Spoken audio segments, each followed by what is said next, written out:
Let's us explore the peacekeeping mission of South Africa's president to Ukraine and Russia that seemed to have worked out so well.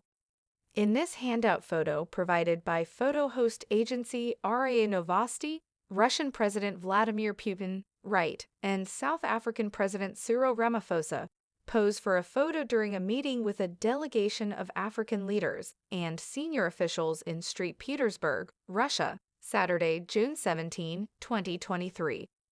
Kyiv, Ukraine. Russian President Vladimir Putin on Saturday met with a group of leaders of African countries who traveled to Russia on a self-styled peace mission the day after they went to Ukraine, but the meeting ended with no visible progress.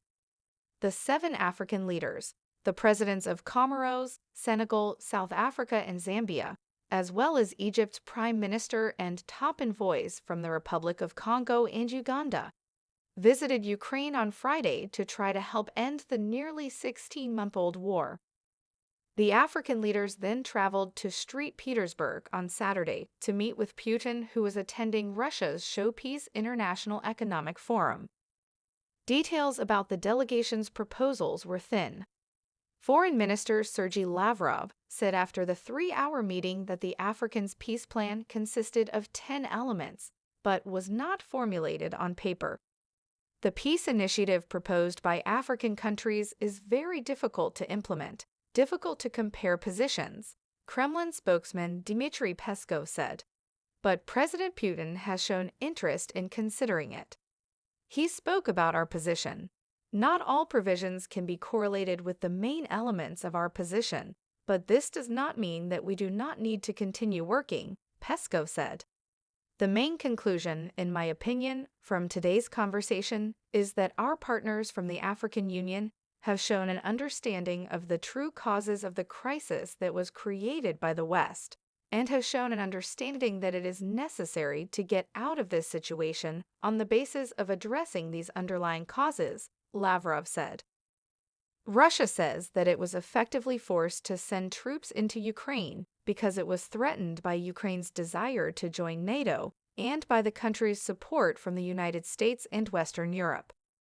Speaking at the Economic Forum on Friday, Putin declared that the first Russian tactical nuclear weapons have been deployed to Belarus, describing the move as a deterrent against Western efforts to defeat Russia in Ukraine. He previously said that the deployment would begin in July. Asked if he could order the use of battlefield nuclear weapons in Ukraine, Putin said that there was no need for that, but noted that Moscow could use its nuclear arsenals in case of a threat to the Russian statehood. In that case, we will certainly use all the means that the Russian state has. There should be no doubt about that, he said. The mission to Ukraine, the first of its kind by African leaders, comes in the wake of other peace initiatives, such as one by China, and carries particular importance for Africa, which relies on food and fertilizer deliveries from Russia and Ukraine. The war has impeded exports from one of the world's most important breadbaskets. This conflict is affecting Africa negatively, South African President Cyril Ramaphosa said at a news conference alongside Ukrainian President Volodymyr Zelensky and 4 other African leaders after their closed-door talks on Friday. Ramaphosa and others acknowledged the intensity of the hostilities, but insisted all wars must come to an end and emphasized their willingness to help expedite that. I do believe that Ukrainians feel that they must fight and not give up. The road to peace is very hard, he said, adding that there is a need to bring this conflict to an end sooner rather than later. The delegation, including Presidents Macky Sall of Senegal and Hakainde Hichilema of Zambia, represent a cross-section of African views on the war.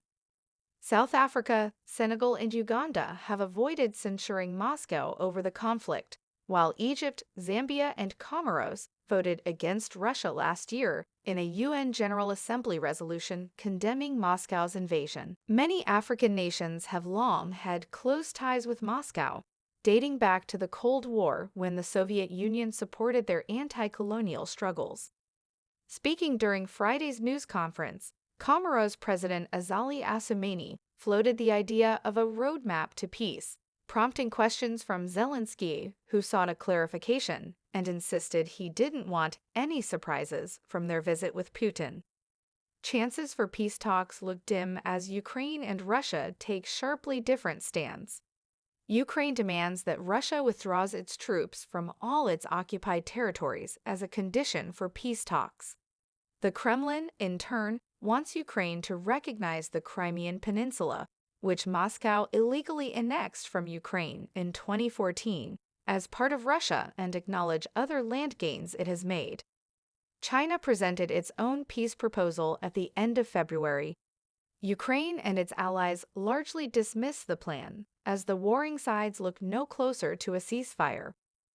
The African peace mission comes as Ukraine launches a counteroffensive to dislodge the Kremlin's forces from occupied areas, using Western-supplied advanced weapons in attacks in several sections of more than the 1,000-kilometer, 600-mile front line.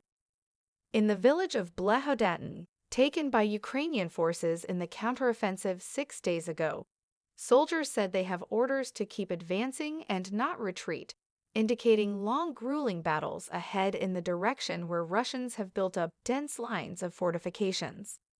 Morale is really strong because the guys know they're moving forward to liberate their lands, said a Ukrainian soldier with the call sign Skripal violinist. We have an order not to retreat and to move forward, so we're trying.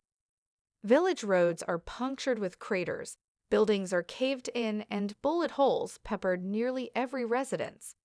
Inside a cultural center, a Ukrainian commander with the call sign Lermontov said that they'd captured many Russian soldiers during the liberation of the village and showed journalists 4 bodies whom he said were Russian fighters who had been recruited from prisons. Thanks for watching. See you in the next video.